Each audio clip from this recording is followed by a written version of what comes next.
দর্শক, এই মুহূর্তে ব্রেকিং নিউজ। মধ্যপ্রাচ্যে চলমান যুদ্ধ পরিস্থিতিতে জ্বালানি সংকট মোকাবেলায় একগুচ্ছ সিদ্ধান্ত নিয়েছে সরকার।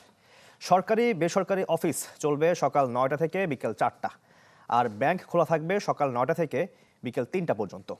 রাতে জাতীয় সংসদ ভবনে মন্ত্রিপরিষদ বৈঠক শেষে ব্রিফিংয়ে এ কথা জানান মন্ত্রিপরিষদ সচিব নাসিমুল গনি।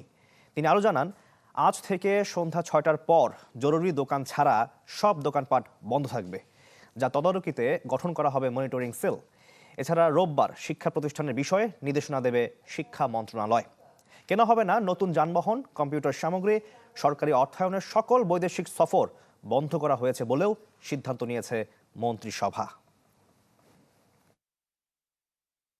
অফিসগুলো আমরা কমিয়ে নিয়ে আসতেছি 1 ঘন্টা করে, 9টার থেকে 4টা পর্যন্ত অফিস চলবে, সকল অফিস।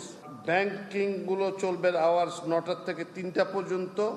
অভ্যন্তরীণ প্রশিক্ষণ যেগুলো আছে সেগুলো 50% বন্ধ করা হয়েছে, যে 50% কমিয়ে নিয়ে আসা হয়েছে।